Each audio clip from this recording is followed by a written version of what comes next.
stop. Look no further. With modern luxury vehicles that have drivetrains that are experimental, electronics and technology that exceed the NASA space program, sometimes you just want a luxury vehicle that has all of the tried and true technology and drivetrains to offer up years of reliable luxury motoring. Guess what? You're in luck, because I'm going to share some of the most reliable, long-standing, proven, used luxury vehicles on the market you can find today that you should buy instead of all these new ones. Let's get into it now. Life's too short to drive boring cars.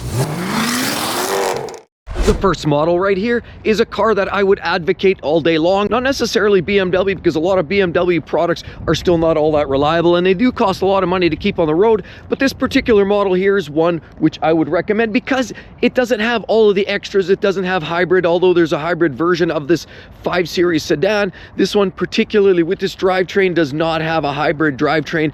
It's good old-fashioned twin scroll, turbocharged, straight 6 engine, made it up to an 8-speed ZF automatic transmission, makes it ultra reliable. All-wheel drive in most applications. You do get some great detailing like the fins, fold-away mirrors, easy to get into these door handles, and you get a large sunroof on top. You also get beautiful little wing on the back, and of course this greatest style of LED taillights make sure that the vehicle feels very technologically advanced. You get beautiful wheels, and notice this new emblem here for BMW. But the great thing is, back in 2017, this generation of model came out with that drivetrain. The 2017 introduced the BMW 540 with the great new B58 turbocharged twin scroll engine.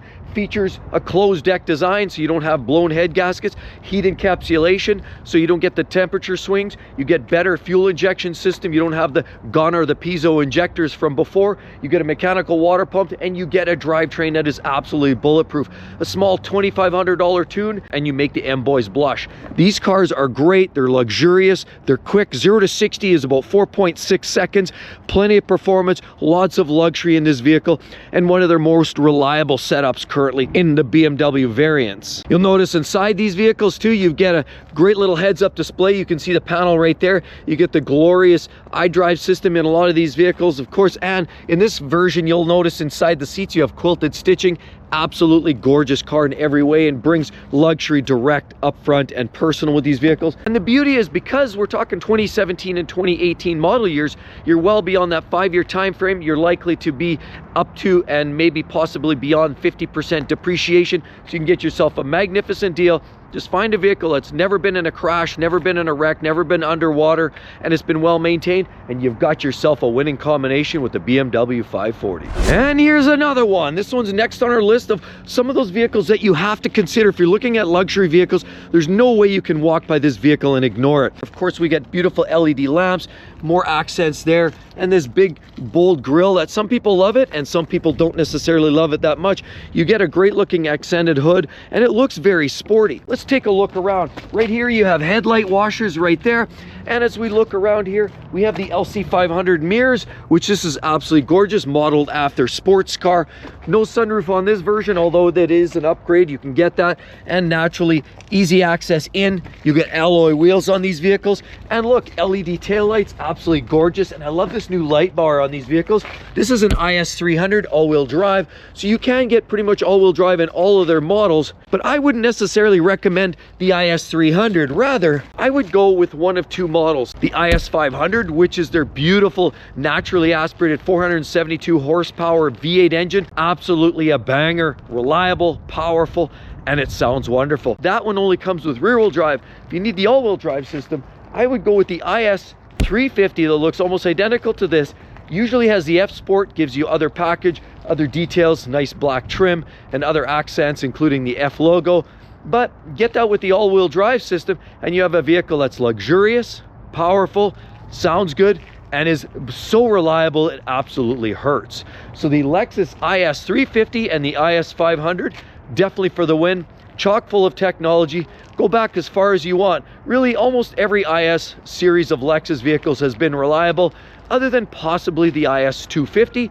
Back in the day, carbon fouling. They were a little sluggish and slow. That's probably realistically the only IS car I wouldn't buy. The IS series of Lexus vehicles have always been reliable. And right there we have the next most reliable luxury car if you want to actually drive a luxury car. Now, which one is actually more reliable, do you think? Eeny, meeny, miny, mo. Here we're actually dealing with a bi-turbo, so a twin-turbo 4MATIC. That means you're getting the all-wheel drive system, which helps when it gets snowy and icy out there. You do get the beautiful alloy wheels and circle around. Of course, we get the little kidney-style rear tail lights. This is an AMG derivative by Mercedes, and it's the C43. Well, what's wrong with this one? Well, first of all, this one here is an AMG E63, an entirely different engine in there. This one here is based on the C-Class. We're dealing with a set of quad exhaust tips, beautiful rear diffuser. Now the C-Class, which this is based on, you can get with a sedan or a coupe. The 4MATIC gives you the all-wheel drive system, but what's nice is you get the C300, which is the base 2-liter turbocharged 4 that makes about 250 horsepower. And there's been issues with cracked number 1 cylinder with detonation blowing holes in pistons, as well as the AMG version, which is their turbocharged V8. Creates a lot of power and performance, but it's not necessarily the most reliable lump. This one here actually carries one of the most reliable systems. So the C-Class means you don't have the clunky air ride suspension system issues to deal with there. You don't have a lot of the upscale amenities, although you have enough luxury to make it interesting. You still get a lot of the nice touches and detail. You still get the glass sliding sunroof. And you get that wonderful, the most reliable engine arguably in the Mercedes lineup for many years, called the M2 that you'd find under there. It's a 3-liter twin-turbo V6 engine that produces around 400 horsepower and arguably makes some of the best exhaust sounds of any car in that industry. Of course, particularly with the V6, it makes some spectacular sound. It gets up and goes pretty well, 0 to 60 in 4.5 seconds. All-wheel drive makes it reliable, fun, quick, sounds great. And who doesn't like driving a modern Mercedes or any other luxury car that's claimed to use the most reliable drivetrain in recent history? This is one of them. If you need to have a C-Class, this is probably the best place to go. They're midline, because if you step up to the C63, then all you're getting is the rear-wheel drive and it becomes less practical. It's also thirstier and it's going to be more expensive to maintain. You go with the C300, it's base, slightly underpowered, and it clearly has some chronic issues with the engine. This particular unit with this 3-liter V6 under the hood generally hasn't had a whole lot of issues to speak of. Earlier generations had timing chain problems with some kind of a check valve that had to be updated, but generally speaking, it was a minor issue and there's no systemic problems with that engine that most people speak of. Otherwise, it's just maintenance, tires, brakes, oil service, and you're good to go. Here's the next one on the list that has to make the list. Unfortunately, it doesn't get rave reviews, and sadly, because the affiliation with Nissan products and Infiniti being the luxury car brand of Nissan, it does give you all of the amenities. You get all-wheel drive in these systems. Here we have a Signature, but this is a Q50S, and you get a couple of different drivetrains in this particular vehicle, but we'll get to the drivetrains in a second. You get chrome dual exhaust tips on these vehicles, so it does have a very sporting look from the back. You get 4 doors. It's a sedan, so it's very practical. Lots of great detailing. Look at the chrome there. Sunroof on top, fold-away mirrors, a beautifully designed front grille on that, as well as look at the headlights. They absolutely look menacing. They look like they're staring at you and trying to stare you down. You get a little detail up there with fog lamps and nice little accents throughout. Now, while this vehicle isn't necessarily in line with the BMW 5 Series, this is more like a 3 Series BMW car. You do get leather interior, you get great accents and details inside, and the interior finishing on these vehicles is great. The back seating space is large enough for 3 full-size adults. And you really can't go wrong with a vehicle with nice details like this wing back here, chrome accents, LED tail lights, and even door handles that look beautiful. But these vehicles come actually not with the Jatco transmission, which is the CVT that Nissan and Infiniti absolutely loathe because they're causing catastrophic failures that cost many customers $4,000, $5,000, $6,000 in repairs. No, rather, this vehicle comes with the 7-speed torque converter automatic transmission. So gone are the way of transmission troubles on these vehicles, and you can get 2 different engine configurations, both 3-liter V6. You get the standard engine with 300 horsepower, and you get the upgraded red sport version, which gives you about 400 ponies under the hood. Makes it a very spry, sprightly, fun car that's reliable, quick, fast, easy to service, and quite honestly is one that I'm surprised you don't see many more of these around. They're flying under the radar. Sadly, they haven't necessarily got the fanfare and the love, but it's death by association because some of the CVTs and some of their other vehicles have caused that reputation. And right here we have another one. Humor me for a second. Now, a lot of BMWs have had some struggles, but what we're looking at here is a 2 Series. Obviously, it's a shrunken down car, but they have one of the best world drivetrains in the M2 Competition, which this one here that we're looking at is the base M2. Isn't necessarily the one that I would recommend. Looks exactly the same, but instead of M2, it's M2 Comp. You get most of the great amenities. You get an upgraded big wing, potentially carbon fiber bits, big beautiful wheels, flare that just pops right out. It makes it look exciting. Carbon fiber on the mirrors. You get all kinds of great decals. And of course, the front end looks very much the same, but it's the Competition that has a drivetrain that's literally legendary, and that's why I thought I have to mention it. And while we're looking at a 2018 model year here for sale, realistically, the Competition version came out in 2019, which was a year after this, and that's the drivetrain that you actually want. You can either get a manual 6-speed gearbox or the double clutch gearbox with that Competition, but the big difference is in this base M2 like this comes with a slightly tuned version of the N55, which is the engine you're going to find in everything else from X3s, 3 Series, 4 Series cars. Just about every BMW had the N55 as sort of their mid-level drivetrain. It's a turbo 3-liter 6-cylinder engine. Well, the M2 features that, slightly tuned. But in 2019, it came out with the Competition, which was the hot version, the sport version that you found in the M3, the M4, and now they shoehorned it in this car. It's a 3-liter twin turbo straight 6. More power, better performance, up closer to 400 horsepower instead of the previous generation like this M2. It also had just a more robust engine, drivetrain configuration, better performance. Only downside is it's rear-wheel drive, and the only other downside is the occasional engine. I mean, a small percentage in that 2 to 3, 4% I'm hearing had to deal with a crank hub issue where the drivetrain, just due to shudder and aggressive shifting because the double clutch gearbox is that harsh, has been known to shake the crank hub and knock things loose. But that's a rare occasion. Very, very few, and when you Google it, you'll find some people complain about that, but it's really not that big of an issue for most of the cars, because that S55 engine in the M3s, 4s, and M2 Competition are some of the most legendary engines you're going to find anywhere. 3-liter turbocharged 6, and a couple of other minor issues it might contend with. Carbon fouling on the intake because it's direct injected, as well as the odd coolant oil leak that might come from the oil filter housing that's positioned right there.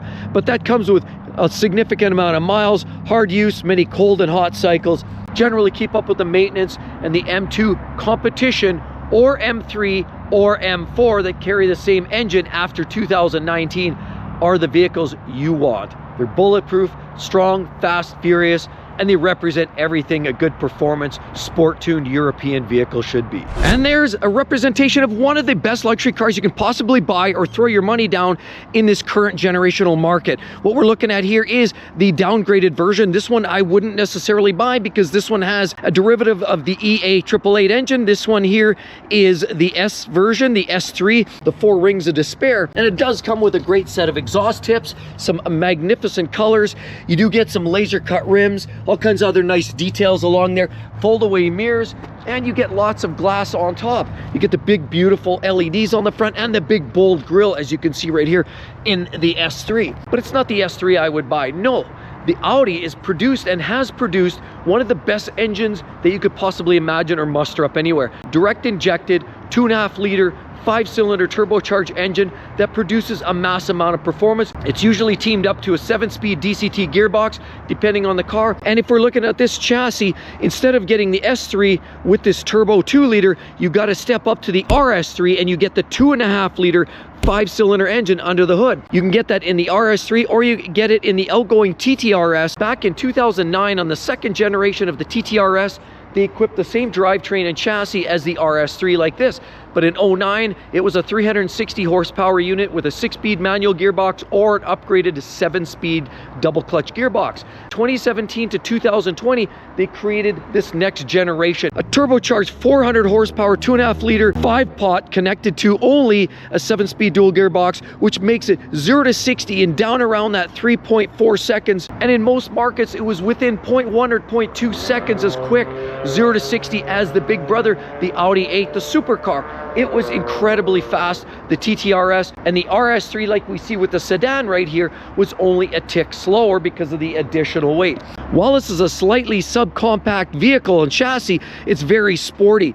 Yes, it does give you great details like wings, LEDs, a great set of exhaust tips you'd find as well. You do get carbon fiber and a lot more detail in the TTRS and RS3 models, but they usually give you all kinds of nice black trim and more aggressive features. The RS also has a much more aggressive looking fascia. This is one of my favorite luxury cars, but realistically the RS3 and the TTRS are more of a supercar rather than a luxury car wrapped in a luxury car skin. And I truly believe if you can still get your hands on an outgoing TTRS or RS3 by Audi with that 2.5 liter, it's absolutely bulletproof. The internals are built of stronger materials, over-engineered, and suitable for high levels of tuning. There's many people out there who have tuned these up to high level, stratospheric levels of performance and done so reliably. These vehicles truly are under the radar, and fortunately for you and I, if you're looking for something with great performance and luxury, the RS3 and the TTRS might have you covered. And here's another one that absolutely belongs on any luxury car shopper's list. You can't go too wrong because it's going to have some of the most reliable systems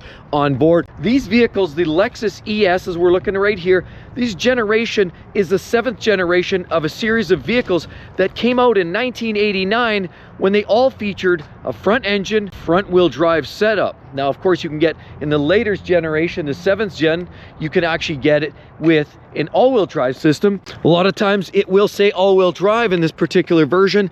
This one looks to be standard front-wheel drive setup, but they come with all of the latest amenities, beautiful LEDs, light bars across the back. Of course, the back seats sadly don't fold down, so it's slightly restricted there, but there's a huge amount of cavernous room in there.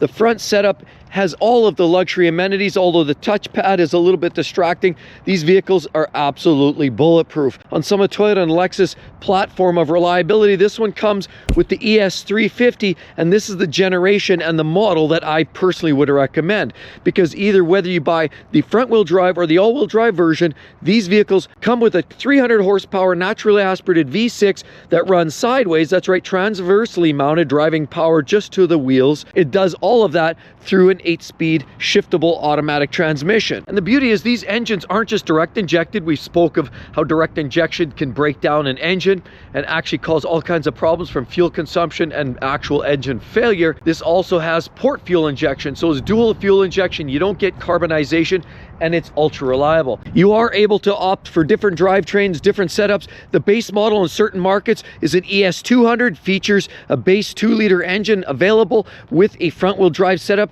It also comes with only a CVT. You can also step up to an ES250. There's hybrid versions. Of course, the hybrid versions are always connected to an eCVT, which is Toyota's and Lexus version of their hybrid system, which is planetary gear setup. It's not the belt and pulley setup that Nissan and Honda are enjoying. Rather, it's a much more reliable system that Toyota and Lexus have derived to build confidence for the customers that that drivetrain will last as long as the customer even wants this vehicle. So the Lexus ES 350 isn't just a pretty face with great grills and beautiful LED lights and all kinds of great glossy wheels and F-Sport package, LC500 mirrors, but it absolutely is reliable. It's massive. It's got lots of space for this mid-size sedan. It's been around a long time. It's proven itself to be ultra reliable and one that definitely is worth buying and considering outside of warranty.